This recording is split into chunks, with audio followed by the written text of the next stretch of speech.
예, 저는 제가 정치를 처음 시작한 당이 저한테는 정치적인 고향이라고 생각합니다. 뭐 제가 이제 고향이 원래 좀 야당세가 강한 곳이다 보니까 제가 이제 고향에 뭐 조기나 축기를 보내면 뭐 발로 걷어차기도 하고 쓰러뜨리기도 하고 그렇습니다. 뭐 그렇다고 제가 고향을 부정해 본 적은 단 한 번도 없습니다. 정치적 고향도 마찬가지로 그렇게 함부로 버릴 수 있는 것은 아니라고 보고 있고요. 제가 뭐 말씀드렸듯이 제가 지금 할 수 있는 이제 뭐 아시겠지만 다 해봤잖아요. 이거저거 당을 고쳐 보려고. 근데 이제 제가 지금 생각해 봤을 때 마지막으로 이런 기회를 빌어서 이야기할 수 있는 마지막 기회가 결국 불출마 선언 아닌가라고 생각을 해서 이번 기회에 그래도 현역 국회의원이 불출마를 하면서까지 하고 싶어했던 말들을 우리 당 그리고 우리 당원들이 좀 깊이 좀 들어주셨으면 좋겠어요. 그런 취지입니다. 네. 지금 체포 동의안 포기 선언 정도를 구체적으로 언급하셨는데 이게 불출마 선언을 해야겠다는 결정적인 계기가 있습니다. 사실 뭐 제가 가장 결정적인 계기는 해병대원 사망 사고 그 이후에 그 수사단장에게 가해졌던 그 행태들 때부터 사실은 과연 내가 생각하는 정치를 할 수 있는가라고 생각을 했고요. 그리고 지금 정치인이나 국회의원들이 헌법을 너무 우습게 여기는 것 같아서 사실은 그게 주는 아니었습니다만은 그 헌법상의 제도라는 걸 그렇게 우습게 여기는 거나 그리고 좀 심하게 이야기하면 고작 이재명 대표 잡겠다고 헌법상의 제도를 그렇게 우습게 여기는 건 저는 결단코 반대합니다. 조금 더 말씀을 드리자면 근대 보수주의가 시작된 거는 사실은 프랑스 대혁명에 대한 반발, 거기에 대한 반성에서 시작된 겁니다. 그러면서 대안으로 했던 게 미국의 독립혁명과 영국의 의회주의 혁명입니다. 즉 보수주의 혁명의 시작이라고 할 수 있는 의회주의 혁명인데 이 체포 동의안 제도는 17세기 초에 제임스 1세 때 의회가 절대 왕정을 상대해서 첫 번째로 거둔 승리 그 기념비적인 그런 일인 겁니다. 그런 제도입니다. 그 제도를 고작 이재명 잡겠다고 보수주의 정당에서 그렇게 우습게 여기는 것은 저는 말이 안 된다고 생각합니다. 의원님, 그 지난해 말까지만 해도 2024년에도 송파 국민들의 삶을 보탬이 되는 의정 활동하겠다고 하셨는데 조금 불출마 선언이 갑작스럽게 느껴지기도 하거든요. 그리고 한동훈 비대위가 이제 시작했는데 불출마를 하시는 거에 좀 당의 개선 여지가 없다고 결론을 내셔서 그러는 뭐 말씀드렸듯이 이제 사실은 우리 송파 갑 지역이 매우 우리 당에게도 그렇게 쉽지 않은 지역이 되었기 때문에 마지막까지 우리 당 협을 잘 지켜야 되는 게 있었고 제가 임기 동안은 계속 우리 지역을 위해서 뛸 것이죠. 그거를 말씀드린 것이고 사실은 한동훈 비대위가 이제 다 갖춰졌고 활동을 본격적으로 하고 있어서 그 전에 제가 만약에 이런 행동을 하면은 진짜 그야말로 고춧가루 뿌리는 것이지만 지금 이거는 어떻게 보면은 한동훈 비대위로 하여금 변화가 있어야 된다. 확실히 개혁을 해야 어찌 우리가 살 수 있다라는 것을 알릴 수 있는 그런 좋은 방법이라고 생각합니다.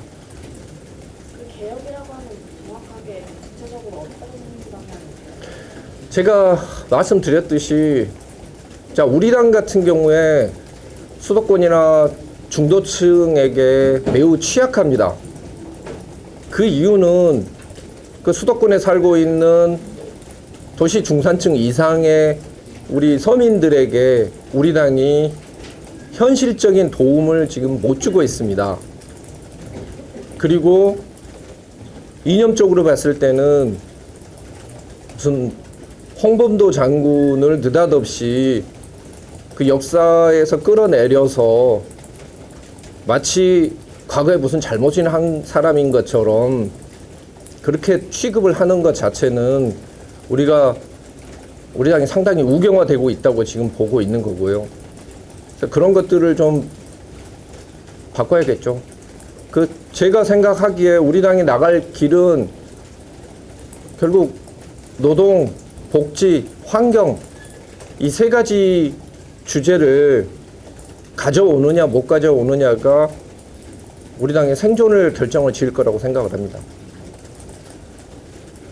이준석 전 대표와 오늘 오전에도 기자회견 했을 때 의원님이랑 많이 소통하고 있다고 했는데 지금 합류 가능성이나 이런 부분에 대해서 제가 말씀드렸잖아요. 정치적 고향을 바꾸는 일은 없습니다. 뭐 정치를 안 하면 안 하지. 근데 이준석 대표하고는 자주 통화도 하고 사실은 그 처음 당원 모집 시작한 날 이준석 대표가 와서 저한테 형 이러다가 우리 2만 명 오늘 모을 것 같아요 라고 이야기를 해서 웃기지 마라 12,000명 넘기면 내가 쇠고기 사줄게 라고 이야기를 했는데 쇠고기 사주게 생겼습니다. 응원하고 있고 두 거대 정당이 이제는 좀 반응을 해야 되는데 국민들을 선택의 폭을 넓히는 의미에서 새로운 당이 생기는 거에 대해서 저는 응원하는 편입니다. 오늘 비대위 안에서도 김건희 리스크라는 언급이 나왔었는데요. 헌법 포함해가지고 김여사 관련 문제 대통령실이나 여당 대응 좀 어떻게 보시는지. 뭐 여러분도 잘 아시겠지만 지금 한동훈 비대위에 운명이 걸려 있다라고 봐야겠죠. 그 특허법 문제 거기에 대해 어떤 자세를 취하느냐. 사실 지금 한동훈 비대위원장 같은 경우 정말 고생을 하면서 전국을 지금 돌고 있지 않습니까? 그렇게 활동을 많이 하고 있는데 지금 사실 기자 간담회는 못 열고 있습니다. 그거는 제가 봤을 때 대통령실에서 한동훈 비대위원장에게 여지를 좀 줘야 되고 움직일 수 있는 공간을 마련을 해줘야 된다고 생각합니다. 그렇지 않으면 한동훈 비대위원장이 가지고 있는 최대의 정치적 자산이 공정함이었는데 이 특검법 때문에 한동훈 비대위원장이 사실 운신의 폭이 많이 좁은 거거든요. 그래서 기왕 비대위원장으로 올렸으면 정말 대통령을 밟고 나갈 수 있을 정도의 그 정도 권한과 힘을 부여해 주는 게 저는 마땅하다고 생각합니다. 그 불출마 선언이랑 정계은퇴 선언이랑 다르잖아요. 예? 불출마 선언하고 정계은퇴 선언하고 다르잖아요. 예, 예. 앞으로 어떤 활동하신다고 보세요? 그렇죠. 근데 저는 사실 제가 지금 불출마를 하는 것 의미 중에 하나는 공천권 가지고 헌법상의 기관인 국회의원과 그 정당에 대해서 지나치게 개입하는 거에 대해서 그 시도에 대해서 단호하게 거부할 수 있다. 국회의원도 라는 것을 보여주는 정치적인 행동이라고 생각을 합니다. 꼭 선거에 나가서 당선이 돼야지만 그게 정치적인 함의를 가진 것은 아니기 때문에 지금 제가 하고 있는 것도 우리 당을 살리기 위한 것이고 정치 활동이라고 생각을 합니다. 근데 뭐 당분간은 우리 당에서 저에게 좀 맡겨놓은 일이 있기 때문에 그 일을 좀 하고 대외 활동은 아무래도 좀 줄이지 않겠습니까? 그러면 한동훈 그 위원장이 불체포 특권 포기하지 않을 때 공천하지 않겠다라고 말한 게 큰 영향을 미친 거라고 봅니다. 그렇게 뭐 큰 영향은 아니고 제가 봤을 때 한동훈 비대위원장이 제가 이런 소신이 있다. 그리고 나는 당신의 그 의견에 동의할 수 없다. 라고 이야기를 한다고 했을 때 과연 그걸 그 체포동의안 포기에 대해서 동의를 안 한다고 해서 공천에서 불이익을 주거나 뭐 그럴 만한 사람은 아닙니다. 그 충분히 법에 대해서도 헌법 정신에 대해서도 잘 알고 계신 분이기 때문에 그거보다 그 우리 정치권 안에서 지금 벌어지고 있는 헌법에 대한 헌법적 가치에 대한 그 경시 현상 같은 경우를 저는 분명하게 짚고 넘어가야 된다고 생각합니다. 그러면 불출마 선언하시기 전에 한동훈 위원장이나 아니면 또 다른 지도부 인사들이랑 좀 연락을 하시거나 뭐 통화를 하신 적 있어요? 아니요, 저 한동훈 비대위원장은 전화번호도 모르고요. 연락은 한 건 없고 어제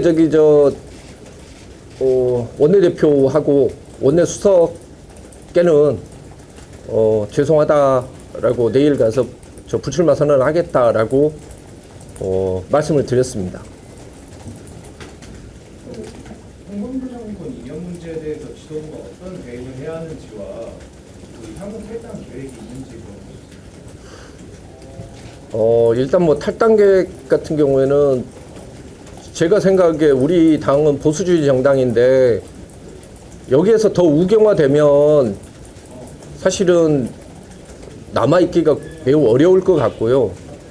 근데 지금보다 더 우경화되지는 않을 거라고 생각을 합니다. 그리고 홍범도 장군 같은 경우에는 뭐 아시겠지만 저는 한 2주쯤 전에 홍범도 장군 전시회를 갔다 왔습니다. 뭐 거기에 대해서 뭐 특별히 당에서 어떤 다른 반응이 있었던 것은 아니고요. 자꾸 뭐 육군사관학교에 있기에는 부적절하다라고 이야기를 하는데 국민들은 그렇게 받아들이는 사람 아무도 없습니다. 말도 안 되는 그런 억지는 그만 부리고 국가가 가장 어려웠을 때 조국과 민족을 위해서 가장 열심히 싸운 사람을 뭐 무슨 육군사관학교에 있기에는 부적절하네 어떠네 이런 그런 씨도 안 먹히는 그런 이야기는 이제 그만하고 자랑스러운 우리 대한민국 독립 역사에 있었을 때 가장 자랑스러운 장군 중에 한 분이시기 때문에 그분에 대해서 빨리 사죄를 하는 게 우리 당에서 할 수 있는 유일한 저는 방법이라고 생각합니다. 가야 할 곳은 대통령의 품이 아니다라고 말씀하셨는데 한동훈 비대위 출범 이후에 수직적인 당정관계가 좀 개선됐다고 보시나요? 뭐 지금은 사실은 어떻게 보면은 한동훈 비대위원장이 뭐 마땅히 어떤 특별히 이야기를 할 수 있는 공간은 없었지 않습니까? 일종의 행사만 나갔기 때문에. 그래서 앞으로 이제 어떤 모습을 보이느냐. 그러니까 지금은 일종의 이런 행사 위주로 활동을 하고 계시는데 언젠가는 이제 국민 앞에서 뭐 언론 앞에서 이야기를 할 기회가 있지 않겠습니까? 간담회 같은 거. 그 이야기 할 때 이제 어떤 입장을 취하느냐가 저는 매우 중요하다고 생각하고 결국 우리 당의 비상 문제나 우리 당의 지금 정치적인 지지도가 많이 떨어진 부분은 용산 대통령실에서 책임져야 될 부분이 꽤 많다고 봅니다. 그 부분에 대해서는 분명히 짚고 넘어가고 당정관계를 바꾸겠다라고 하지 않는 한 한동훈 비대위원장이 총선을 이끄는 데 있었을 때도 매우 어려워질 것이다라는 것은 우리 모두가 다 알고 있는 내용 아니겠습니까? 저는 변화가 있을 거라 기대를 합니다. 이번에 고발 사주 선고가 이제 만에 있는데 혹시 이것도 불출마 선언과 있으시나요? 네, 그 전혀 그렇진 않고 사실 고발사주 사건은 이미 진즉 끝났어야 되는데 사실은 뭐 공수처장의 임기를 끝나고 지금 하려고 지금 끌고 있는 건 아닌가라 싶기도 하고 뭐 그거 자체는 제가 봤었을 때 뭐 그 아시겠지만 형사법적으로는 이미 저 같은 경우에는 뭐 결과가 다 나와 있기 때문에 뭐 특별하게 거기에 대해서는 고려한 것은 없습니다. 아까 당에서 뭔가 역할을 맡기는 일이 있다 이렇게 말씀하셨는데 그건 어떤 내용으로 저기 저 공약 개발. 예. 거기에서는 좀 당에서 이제 일을 맡겼으니까 일을 해야죠. 예. 작년에 특검법 관련해서 아마 법원에서 안 할 것 같다라는 말씀을 아까 나중에서 하시는 것 같은데요. 그래서 법원이 행사됐고 그다음 계획을 앞둔 상황에서 좀 앞으로 선택이나 이런 데서 변화가 있을 수 있을까요? 일단 뭐 사실은 지금 대통령께서도 그렇고 지금 우리 당도 그렇고 이게 지금 블랙홀이 돼버렸거든요. 이건 빨리 정리를 하고 가는 게 맞는 것이고, 사실 이 특검법이라는 것은 예전에 그 조국 교수가 했던 포토라인 제도하고 약간 비슷합니다. 지금 뭐냐면 포토라인 자체는 위헌적이고 불법적인 요소가 매우 강합니다. 근데 다른 사람에 대해서 포토라인이 세워졌을 때는 단 한 번도 문제 제기를 안 하다. 자기가 그 대상이 되니까 거기에 대해서 이거는 위법하다라고 주장을 하면 사람들이 쉽게 공감을 못 하듯이, 지금 이 특검법은, 그리고 과거의 특검법들도 다 사실은 헌법상의 적법 절차 원칙에는 다 어긋나는 내용들입니다. 근데 그때 사실 우리는 관행적으로 그걸 당연하게 해왔고 그 부분에 대해서 전혀 문제 제기를 안 했는데, 지금 와서 문제 제기를 하는 것이 국민들이 잘 못 받아들이는 것이죠. 하지만 언젠가는 지금 특검법이 가지고 있는 이런 그 내용들의 이런 그 수사기관의 힘을 최대한으로 이렇게 강화시키는 이런 법안들은 없어져야 됩니다. 근데 지금 뭐 정치적으로 그 이야기를 하면은 그 진위를 믿어주지는 않겠죠. 그래서 저는 좀 대통령께서도 제2부속실 하시겠다라고 이야기를 했는데 결국 그 말씀은 지금까지 필요 없다라고 이야기한 부분에 대해서 재고를 하시겠다는 것이기 때문에 여러 가지 방안이 많이 나와 있지 않습니까? 언론에서도 많이 제기를 하고 있고 저는 그것들 다 받아들여야 된다고 봅니다. 아까 최상병 사건 얘기해 주셨는데 그래서 이제 뭐를 잘못했는지 어떻게 해야 된다고 생각하시는지 좀 구체적으로. 예, 구체적으로 이야기하면 이런 거죠. 제가 아까 당의 우경화에 대해서 문제된다고 이야기를 한 게 뭐냐면 전체적인 질서를 위해서 개인이 어느 정도 희생될 수도 있다라는 게 결국은 우경화의 주요한 특징 중에 하나입니다. 그러니까 명령이나 위계 질서를 지키기 위해서 억울하게 그렇게 죽어간 병사와 그리고 그 죽음을 밝히려고 했던 수사단장에 대해서 항명이라고 이야기를 하고 당에서는 그 항명이 맞다라는 식으로 여러 의원들이 발언을 했습니다. 근데 분명히 서면으로 송치를 하라고 이첩을 하라고 장관이 분명히 서면으로 이야기를 했는데 그 뒤에 구두로 다른 사람을 통해서 구두로 한 게 그게 오히려 더 맞은 명령이다라고 이야기를 하면 그거야말로 대한민국의 기본적인 질서를 해치는 것이고 무너뜨리는 겁니다. 누가 그걸 납득을 할 것이고 그렇게 되면 앞으로 누가 과연 서명을 한 문건에 대해서 그거보다 전화 한 통이 더 무게가 있는 명령이라고 이야기를 하면은 그게 대한민국이 제대로 된 국가겠습니까? 그리고 그렇게 잘못된 부분에 대해서 잘못을 시정을 해야지 정당이 오히려 그 해병대 수사단장을 공격을 하는 그런 모습들은 저는 우리 당이 절대 보여서는 안 되는 모습이라고 생각합니다.